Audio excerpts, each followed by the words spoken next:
सारी दुनिया आपको, आपके जितने भी फॉलोअर हैं सब आपको खान सर बुलाते हैं। अब तो आप बता दीजिए आपका पूरा नाम क्या है खान सर? एक्चुअली क्या है कि एक शिक्षक के लिए खुद के नाम से ज्यादा मायने रखता है कि उसके द्वारा पढ़ाए गए लड़के देश का नाम रोशन करें यहाँ पर। तो वो लक्ष्य मेरे लिए ज्यादा इंपॉर्टेंट है, हमको अपने से नहीं ज्यादा मतलब नहीं। वाह।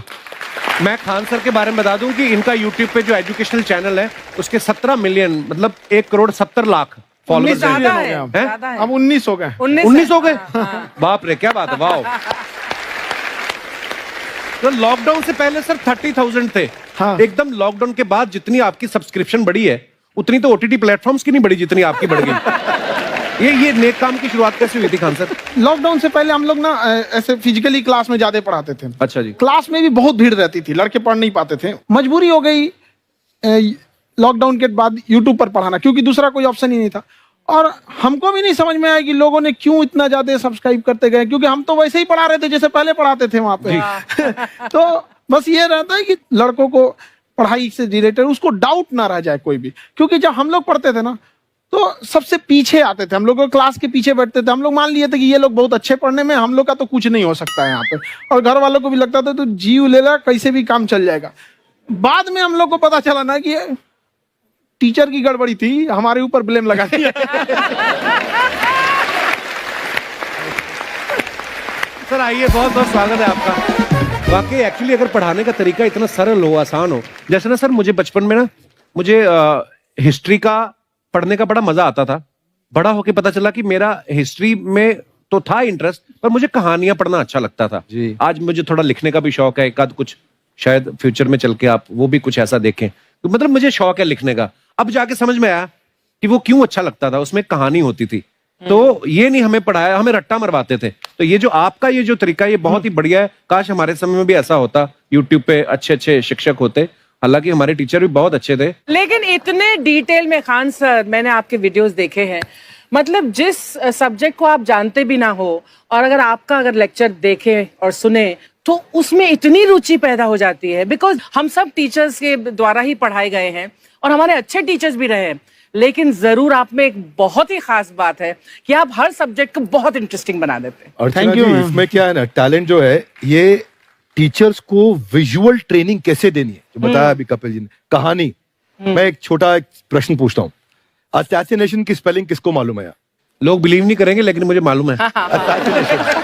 असैसिनेशन की स्पेलिंग होती है भाई एस माने गधा, गधे के ऊपर एक और गधा, एक और एस, उसके ऊपर आई मतलब मैं पूरा, और मेरे ऊपर पूरा देश, नेशन। S I nation. तो ASSASSI मैं ये जितना विजुअल कर दें पढ़ाने को, जितना आसान कर दें। वो याद नहीं होता था रेडियो किसने बनाया, बोला रेडियो चल नहीं रहा, इसको मार थप्पड़ मार, कोनी मार, कोनी मार, कोनी मार, कोनी ने बनाया। याद हो गया, मार कोनी ने बनाया। जितना विजुअल कर दो। जैसे आपने कहा कि कैसे किसी चीज को इतना अच्छा समझा देते हैं, वो आधे घंटे के क्लास के लिए पीछे 1 हफ्ते का मेहनत होता है। मैं ये भी पूछने वाली थी कि कितनी मेहनत लगती है आपको। वो डिपेंड करता है कि हम कब तक सेटिस्फाई नहीं हो जाते। अच्छा। कभी कभी तो कोई चीजें 2-2 महीने से अटकी हुई है, जब तक हम नहीं सेटिस्फाई होते, नहीं इसको ऐसे नहीं, अब लड़के समझो तब तक नहीं बताते उसे। कहते हैं ना, दुनिया ने मेरी बुलंदियां देखी, किसी ने पांव के छाले नहीं देखे। क्या है ना कि हम लोग अपने स्टूडेंट लाइफ में इतना पीछे थे ना, कभी कभी अपने आप को से डर लगने लगता था, या हम कहाँ आ गए, हमारा कुछ हो सकता है कि नहीं हो सकता है यहाँ पे।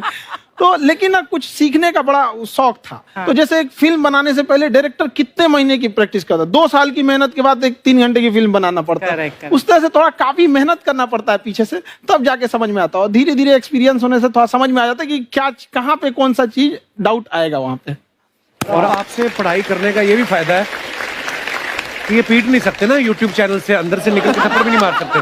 हमें तो पीटा इतना है ना, हम तो मतलब टीचर से सवाल नहीं पूछ सकते थे। कभी बचपन में पूछ भी लिया ना कि सर सूरज कितना दूर है, तुझे जाना है उधर है। मतलब ये नहीं कि बच्चे के साथ दोस्ती करो, उसके साथ। आजकल माहौल बहुत बदल गया है, अब तो बच्चों की पिटाई भी नहीं होती, हमारे टाइम बड़ी पिटाई होती थी। हम भी कहते हैं, हमसे भी लड़के नहीं पूछते हैं, क्योंकि उन्हें पूछने की नौबत ही नहीं आती है। क्लियर हो जाता है ऐसे ही। वाह, क्या बात है। मैंने देखा है सर आपके फॉलोअर्स में रवीना टंडन भी है एक। तो जब आप आए, कितनी मुस्कुराहट आई खान साहब आपके। तो जब कभी आप कोई नया वीडियो डालते हैं तो आप उनको पर्सनली मैसेज करते हैं कि किसी चीज पे डाउट हो तो कॉल मी एनी टाइम, ऐसा करते हैं आप। अच्छा, विवेक सर के बारे में हमने सुना है कि किसी को बिजनेस रिलेटेड प्रॉब्लम हो तो ये 5 सेकंड के अंदर जवाब दे देते हैं। जब भाभी जी आपको तैयार होने के बाद पूछती मैं कैसी लग रही हूँ, 5 सेकंड में जवाब दे पाते हैं आप?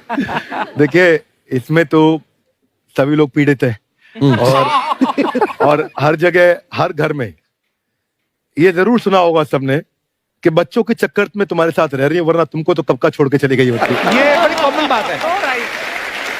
So right. परमीत सर बोलते हैं आपको ऐसा? आप तो कभी नहीं बोलती होंगी।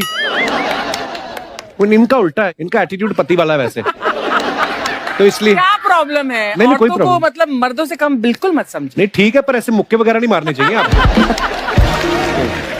सर आपने अभी तक शादी नहीं की ना खान सर? नहीं। इतने पॉपुलर हो गए आप, आपका सेंस ऑफ ह्यूमर इतना अच्छा है, तो बड़े सारे प्रपोजल तो आते होंगे आपको। अभी तो इधर कुछ नहीं है सर। खान सर पर्सनल सवालों का जवाब कम देते हैं। अच्छा, वैसे हम शादीशुदा लोगों को देखने के बाद हमको थोड़ा सा और अच्छा, कई बार ना इंसान ज्यादा मोटिवेशनल स्पीकर्स को सुन लेना तब भी कंफ्यूज हो जाता है। कोई कहता है बड़े सपने देखो, गाड़ी लो, बैंक बैलेंस बनाओ। कोई कहता है कि इच्छाएं नहीं रखनी चाहिए, ये दुखों का कारण है। हम किसकी सुने गुरुजी? सुने सबकी, करे खुद की। जो दिल से निकले। दिल से निकले, क्योंकि जो सुनते हैं हम कई बार सुनते हैं और उसको खुद की प्रोसेसिंग करते ही नहीं है, और जब दूसरों की बातें सुनकर बिना प्रोसेस करके फॉलो करने लगते, उसी को तो हम अंधश्रद्धा कहते हैं। बिल्कुल। उसको प्रोसेस करे, अपने दिल से जो रेजोनेट होता है उसको सोचे और फिर करें।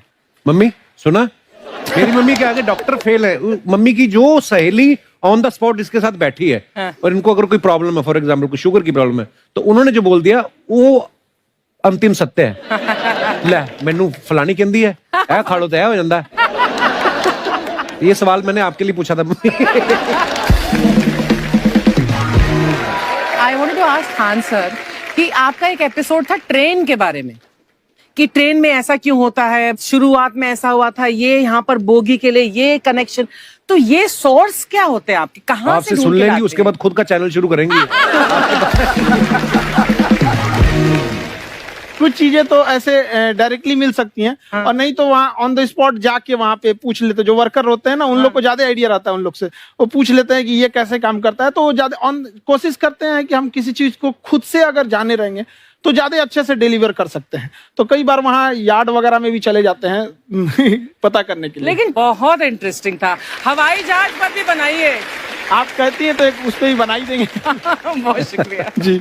अच्छा सर, कई बार ना माँ बाप भी, जो मैं ये कहूंगा कि उनकी गलती होती है कि अगर बच्चा आपका 4-5 साल का है, आप शुरू से उसके मन में डालना शुरू कर देते हो कि ये तो इंजीनियर बनेगा। हो सकता है बाप इंजीनियर हो, वो चाहता है कि जरूरी तो नहीं है। अब मेरे पिताजी पुलिस में थे जी, मेरे मामा सब आर्मी में थे, मैं अकेला इस फील्ड में निकला है, मुझे ये चीज अट्रैक्ट करती थी। ये कहाँ तक सही है सर? जी, मेरे हिसाब से तो बच्चों पे कभी प्रेशर नहीं डालना चाहिए, लेकिन साथ ही साथ हमको ये भी देखना चाहिए कि जैसे एल्बर्ट आइंस्टाइन ने एक बहुत अच्छी बात बताई थी, अगर एक खरगोश हो, एक बंदर हो, एक हिरन हो, एक शेर हो और एक मछली हो, उन सब को आप एक कतार में खड़ा कर दीजिए और उन सब के लिए एक ही टेस्ट हो कि आप पेड़ पे सब लोग कैसे चढ़ पाए। बहुत वाकई। अब सबको एक टेस्ट कैसे दिया जाए? मछली तो आत्महत्या कर लेगी सोच के कि मैं तो कोई पास ही नहीं होंगी, ये मछली कैसे पेड़ पे चढ़ेगी? राइट। लेकिन कई बार ऐसे हो गया ना कि एजुकेशन सिस्टम ऐसी बन गई कि बस ग्रेड्स हो गए, सब्जेक्ट्स पढ़ने हैं, Right. जो भी किया है, और वो भी जरूरी है, लेकिन वो करते करते बच्चों की जो इंटरेस्ट है, बच्चों की जो पैशन है, उसमें उनको एंकरेज करना बहुत ज्यादा जरूरी है। एक पिताजी एक बार अपने बेटे को ऐसा चाटा मारे जोर से, तो पड़ोसी ने पूछा क्यों मार रहे जी? बोला कल रिजल्ट है इसका। कल रिजल्ट? तो बोले रिजल्ट कल है ना साहब, तो आज क्यों मारने? कल बाहर गाँव जा रहा हूँ, कल का काम आज निपट के करता हूं। कहने का मतलब ये है कि आप देखिएगा कि अगर आप बच्चों को अपने कॉम्पिटेंस के हिसाब से नहीं देंगे तो ये चाटे ही खाते रहने पर फेल ही होते रहेंगे। बहुत खूब। वाकई। अच्छा, विवेक सर का एक कहना है कि बच्चों का अगर 95% से ज्यादा मार्क्स आते हैं वो भी खतरनाक होते हैं। 75 से 85% वाले जो बच्चे होते हैं लाइफ में बड़ा अच्छा करते हैं। अच्छा। कभी किसी पेरेंट्स ने आगे कहा है कि आपकी वजह से मेरा 95% वाला बच्चा 75 पे आ गया? नहीं, बेसिकली 95%, देखिए स्कूल में जो पढ़ाई हो रही है, जो बताया, वो classroom based conceptual theoretical approach है। और उसमें बच्चे को क्या चाहिए, एक कॉन्सेप्ट होता है कि जिस सब्जेक्ट में 10 में से 3 आ रहे हैं उस पर फोकस करने की जगह वहां फोकस करो जिसमें 10 में से 7 आ रहे हैं, ताकि उसका सुपर स्पेशलिस्ट बने। पर वहां सब कुछ पोर किया जा रहा है। तो 95% के चक्कर में, 98% के चक्कर में अपनी ओवरऑल डेवलपमेंट कर नहीं पाता है। और ये पुराने पैटर्न्स के कारण हमारे यहाँ बच्चे डेवलप नहीं हो रहे हैं, और पैटर्न्स इतने मजबूत हैं। तो मैं ये लोगों को बोलता हूं कि बच्चे को जो उसको आता है, जो उसको भाता है, जो बाजार चाहता है, जब इनका कॉम्बिनेशन बन जाता है तो बच्चा इतना सफल हो जाता है कि उसके मुकाबले कोई और खड़ा नहीं हो पाता। क्या बात है, बहुत अच्छी बात। मैं देखो, ये पुराने बिलीफ तोड़ने जरूरी हैं। आप जानते हैं गाय